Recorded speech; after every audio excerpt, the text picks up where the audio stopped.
नमस्कार दोस्तों, स्वागत है आप सभी का आपके अपने YouTube channel GK search engine पर।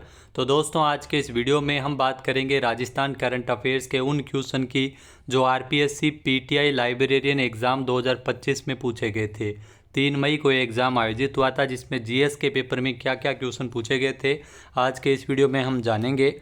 पूरा वीडियो बहुत ध्यान से देखना। पीडीएफ फाइल आप वीडियो के डिस्क्रिप्शन बॉक्स से डाउनलोड कर सकते हैं।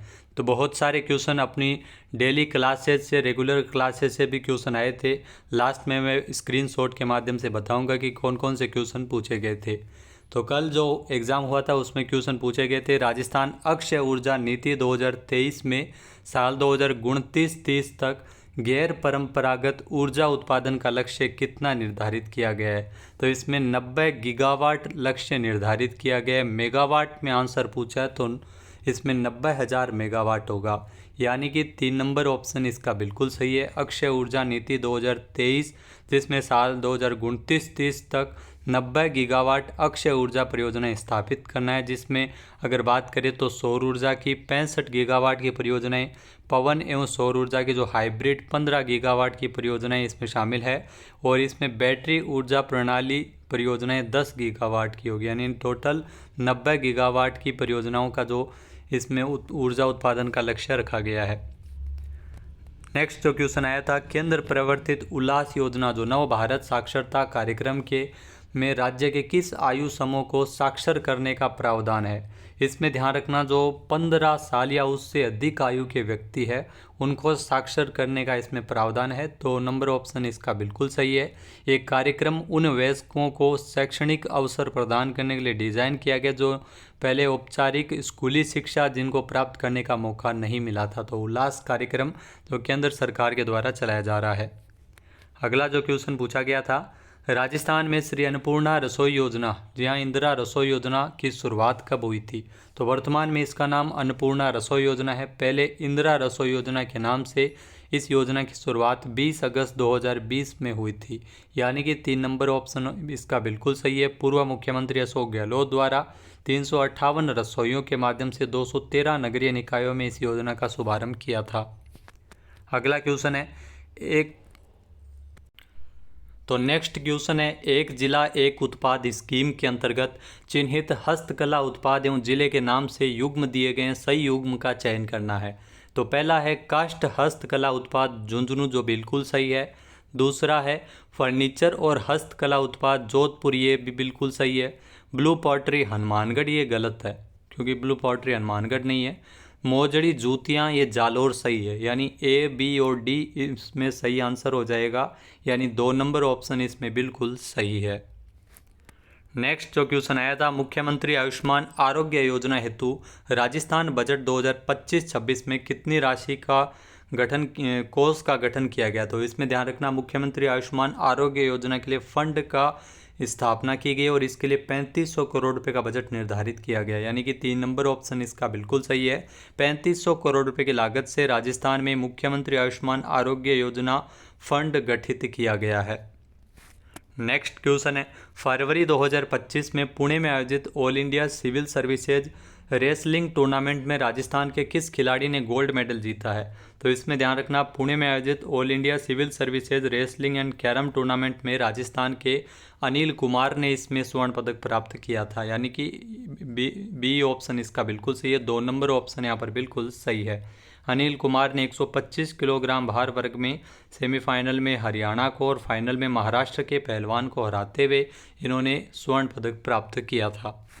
अगला क्वेश्चन है, राजस्थान की सुनीता धोबी ने ग्रेटर नोएडा उत्तर प्रदेश में आयोजित 22वीं senior para powerlifting championship में किस भार वर्ग में कांस्य पदक जीता है। तो सुनीता धोबी जिन्होंने अगर बात करें तो कांस्य पदक जीता है 79 किलोग्राम भार वर्ग में। 1 नंबर ऑप्शन इसका बिल्कुल सही है। जी हाँ, सुनीता धोबी जो 16 से लेकर 18 मार्च तक नोएडा उत्तर प्रदेश में 22वीं senior para powerlifting championship का आयोजन किया गया था, जिसमें 79 किलोग्राम भार वर्ग में इन्होंने कांस्य पदक जीता है। नेक्स्ट है, गणतंत्र दिवस 2025 के अवसर पर राजस्थान में निम्नलिखित में से किस पुलिस अधिकारी को विशिष्ट सेवा के लिए राष्ट्रपति पदक से सम्मानित किया गया था। यहाँ दोस्तों राष्ट्रपति पदक से सम्मानित किया गया था इसमें सत्येंद्र सिंह को, यानी कि 2 नंबर ऑप्शन इसका बिल्कुल सही है। गणतंत्र दिवस की पूर्व संध्या पर ये पुरस्कारों का ऐलान है वो किया गया था, जिसमें सत्येंद्र सिंह को राष्ट्रपति पदक के लिए चुना गया है और इसमें 16 पुलिस अधिकारियों को पुलिस पदक दिए जाने की घोषणा की गई थी। अगला क्वेश्चन है, निम्नलिखित स्थानों में से कहां पर राजस्थान का प्रथम centre of excellence indigenous farm स्थापित किया जाना प्रस्तावित है। मोस्ट इंपॉर्टेंट क्वेश्चन है, पाली में इसकी स्थापना होगी। 1 नंबर ऑप्शन इसका बिल्कुल सही है, जहाँ पाली में इसकी स्थापना की जाएगी। आपको ध्यान रखना है, राजस्थान के पाली जिले में राजस्थान का पहला centre of excellence indigenous farm है वो स्थापित किया जाएगा। नेक्स्ट है, मार्च 2025 में राजस्थान की उप मुख्यमंत्री दिया कुमारी को आईटीबी बर्लिन में women tourism minister of the year India award से सम्मानित किया गया। ये अवार्ड निम्नलिखित में से किसके द्वारा दिया गया था? तो ये ध्यान रखना, जो ये पुरस्कार है वो Pacific area travel writers association की ओर से दिया गया था। 3 नंबर ऑप्शन इसका बिल्कुल सही है, Pacific area travel writers association के द्वारा राजस्थान में पर्यटन को बढ़ावा देने के लिए Pacific Asia travel writers association, तो एशिया होना चाहिए यहाँ पे। तो ये आपको बता दें कि पुरस्कार है वो दिया कुमारी के द्वारा दिया कुमारी को मिला है, जो पर्यटन मंत्री भी है और राजस्थान में उप मुख्यमंत्री भी है। नेक्स्ट क्वेश्चन है, मार्च 2025 में सिंगरेनी कॉयलरीज कंपनी लिमिटेड तथा राजस्थान विद्युत उत्पादन निगम लिमिटेड के मध्य हस्ताक्षरित एमओयू के संबंध में निम्नलिखित कथनों पर विचार कीजिए। तो इसमें 2 कथन दिए गए हैं। पहला है कि एमओयू के तहत 1600 मेगावाट क्षमता की थर्मल आधारित परियोजनाएं राजस्थान में स्थापित होगी। इसमें 1000 मेगावाट तथा 600 मेगावाट बिजली तेलंगाना और राजस्थान दोनों को मिलेगी। तो यहाँ पर ही गलत हो गया, क्योंकि 1000 और 600 नहीं है, ये 800 मेगावाट है। जी हाँ, 800 मेगावाट जो बिजली है वो राजस्थान और तेलंगाना को मिलेगी। तो यह पहला कथन तो यहाँ पर गलत दिया गया है। दूसरा है, एमओयू के तहत राजस्थान में 1500 मेगावाट का सोलर पार्क स्थापित किया जाना प्रस्तावित है। तो यहाँ पर यह कथन बिल्कुल सही है। इसमें केवल कथन 2 है वही सही है, बाकी गलत है। तो यहाँ पर 2 नंबर ऑप्शन इसका बिल्कुल सही है, कथन 2 केवल सही है। नेक्स्ट है, राजस्थान के शुभम गोरा ने 38वें राष्ट्रीय खेलों में निम्नलिखित में से किस खेल में स्वर्ण पदक जीता है? तो शुभम गोरा, जिन्होंने 38वें राष्ट्रीय खेलों में अगर बात करें तो शुभम गोरा की अगर बात करें तो शुभम गोरा ने जीता है वुशु के अंतर्गत गोल्ड मेडल। 2 नंबर ऑप्शन इसका बिल्कुल सही है। 38वें राष्ट्रीय खेलों में जो उद्योग एवं वाणिज्य विभाग में कनिष्ठ सहायक के पद पर कार्यरत है शुभम गोरा, इन्होंने वुशु के अंतर्गत जीता है गोल्ड मेडल और रिकॉर्ड कायम किया है। अगला क्वेश्चन है, उत्तराखंड में 26 जनवरी से 13 फरवरी तक आयोजित 38वें राष्ट्रीय खेल 2025 में राजस्थान द्वारा जीते गए स्वर्ण पदकों की संख्या कितनी है? तो राजस्थान ने टोटल 9 गोल्ड मेडल जीते थे, यानी कि 1 नंबर ऑप्शन इसका बिल्कुल सही है। यहाँ राजस्थान ने कुल 43 पदक जीते थे, जिसमें 9 गोल्ड मेडल, 11 रजत पदक और 23 इसमें कांस्य पदक थे। 26 जनवरी से 13 फरवरी 2025 तक इन 38वें राष्ट्रीय खेलों का आयोजन उत्तराखंड में किया गया था और सर्विसेज ने पहला स्थान हासिल किया था। सर्विसेज ने कुल 68 गोल्ड मेडल जीते थे। अगला क्वेश्चन है, rising Rajasthan global investment summit के तहत किए गए निवेश समझौते की समीक्षा हेतु त्रिस्तरीय व्यवस्था से संबंधित निम्नलिखित में से कौन सा कथन सही है? तो इसमें सही कथन का चयन करना है। पहला है कि 1000 करोड़ रुपए से अधिक की राशि वाले एमओयू की समीक्षा मुख्यमंत्री स्तर पर मासिक रूप से की जाएगी। तो यहाँ पर पहला कथन बिल्कुल सही है, क्योंकि जो 1000 करोड़ से ज़्यादा के जो एमओयू है उनकी समीक्षा सीएम स्तर पर मासिक रूप से की जाएगी। दूसरा है कि 100 करोड़ से लेकर 1000 करोड़ रुपए तक की राशि वाले एमओयू की समीक्षा मुख्य सचिव स्तर पर मासिक रूप से की जाएगी। तो यहाँ पर ये गलत हो गया, क्योंकि मासिक रूप से नहीं है, पाक्षिक रूप से ये समीक्षा की जाएगी। जो 100 करोड़ से अधिक और 1000 करोड़ रुपए तक की जो राशि वाले एमओयू की समीक्षा मुख्य सचिव स्तर तक, यहाँ पर ये भी सही है, लेकिन मासिक की जगह पाक्षिक होगा। तो यहाँ पर 2 नंबर गलत है। फिर है कि 100 करोड़ से कम राशि वाले एमओयू की समीक्षा विभागीय सचिव स्तर पर साप्ताहिक रूप से की जाएगी। यहाँ इसमें विभागीय सचिव स्तर पर साप्ताहिक रूप से समीक्षा होगी। तो ये भी बिल्कुल सही है, केवल 1 और 3 यहाँ पर सही है। तो दिए गए ऑप्शन में अगर बात करें तो 1 और 3 यानी 4 नंबर ऑप्शन इसका बिल्कुल सही है। नेक्स्ट है, उत्तराखंड में हुए 38वें राष्ट्रीय खेलों में राजस्थान ने किस खेल में सर्वाधिक मेडल जीते हैं? तो सर्वाधिक पदक जो 38वें राष्ट्रीय खेलों में राजस्थान की अगर बात करें तो वुशु के अंतर्गत राजस्थान ने सबसे ज़्यादा मेडल जीते थे, यानी कि 4 नंबर ऑप्शन इसका बिल्कुल सही है। वुशु में राजस्थान के खिलाड़ियों ने 4 गोल्ड मेडल, 1 रजत पदक प्लस 7 इसमें कांस्य पदक जीते थे राजस्थान के खिलाड़ियों ने। तो सबसे ज़्यादा मेडल वुशु में आए थे। नेक्स्ट है राजस्थान बजट 2025-26 के अनुसार विश्वकर्मा स्किल इंस्टीट्यूट की स्थापना राजस्थान के किस शहरों में की जाएगी। तो विश्वकर्मा स्किल इंस्टीट्यूट जिसकी स्थापना कोटा में होगी, आपको ध्यान में रखना 3 नंबर ऑप्शन इसका बिल्कुल सही है। 150 करोड़ रुपए की लागत से कोटा में विश्वकर्मा स्किल इंस्टीट्यूट स्थापित होगा। अगला क्वेश्चन है संयुक्त विशेष बल अभ्यास साइक्लोन के तीसरे संस्करण से संबंधित निम्नलिखित कथनों पर विचार कीजिए। तो साइक्लोन का जो तीसरा संस्करण है जिसका आयोजन बीकानेर के महाजन फील्ड फायरिंग रेंज में किया गया था, तो यहाँ पहला कथन जो बिल्कुल सही है, क्योंकि राजस्थान की महाजन फील्ड फायरिंग रेंज में साइक्लोन का तीसरा संस्करण जो आयोजित हुआ, तो यहाँ पर पहला कथन दिया गया ये बिल्कुल सही है।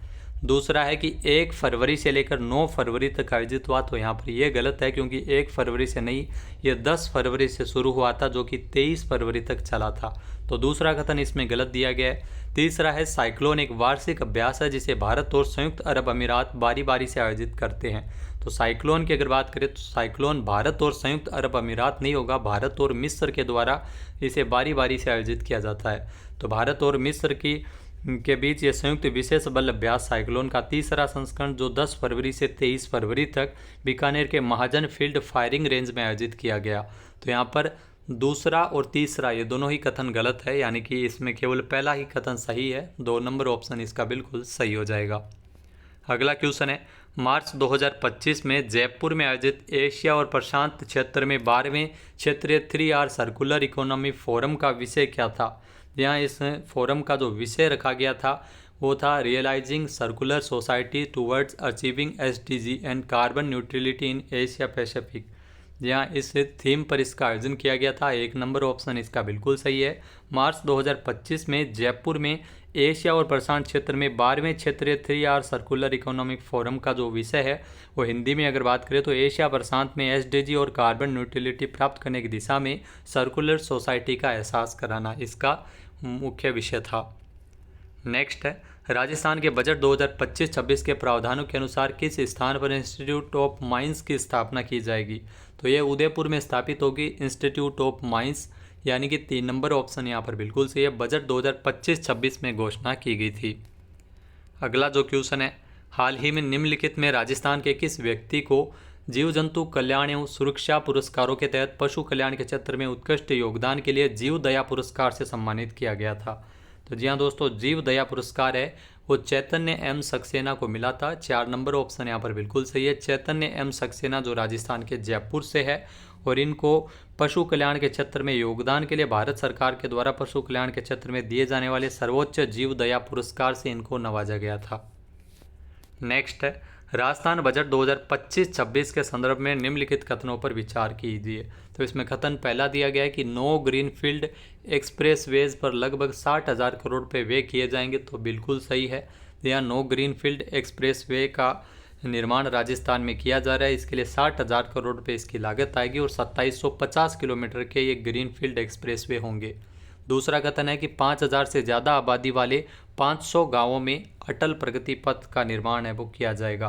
तो यहाँ पर 500 गांव नहीं है, यहाँ पर 250 ही गांव है, यानी कि इसमें 500 की जगह 250 गांव है। 5000 से ज़्यादा आबादी सही है, लेकिन गांव है ये 250 गाँव में 500 करोड़ रुपये की लागत से ये अटल प्रगति पथ का निर्माण है वो किया जाएगा, यानी कि इसमें केवल कथन ए ही सही दिया गया है। 2 नंबर ऑप्शन इसका बिल्कुल सही हो जाएगा। अगला क्वेश्चन जो पूछा गया था हाल ही में चित्तौड़गढ़ सांसद CP जोशी का लोकसभा की निम्नलिखित में से कौन सी समिति का सभापति उनको नियुक्त किया गया है। तो CP जोशी को याचिका समिति का सभापति नियुक्त किया गया है। ये भी क्वेश्चन हम अक्सर क्लास में बहुत बार डिस्कस कर चुके हैं। तो याचिका समिति के सभापति बने हैं CP जोशी जो चित्तौड़गढ़ से सांसद है। नेक्स्ट है 6 मार्च 2025 को राजस्थान विधानसभा में दी गई जानकारी के मुताबिक घड़ियाल संरक्षण की दृष्टि से प्रदेश के किस स्थान पर घड़ियाल रियरिंग सेंटर की स्थापना होगी। तो ये ध्यान रखना, घड़ियाल रियरिंग सेंटर की स्थापना पालीघाट सवाई माधोपुर में की जाएगी, यानी कि 3 नंबर ऑप्शन इसका बिल्कुल सही है। यहाँ पालीघाट सवाई माधोपुर में ये सेंटर स्थापित होगा। अगला क्वेश्चन है, फरवरी 2025 में जयपुर में आयोजित 40 राजस्थान व्यापार और उद्योग महासंघ के सम्मेलन का विषय क्या रखा गया था?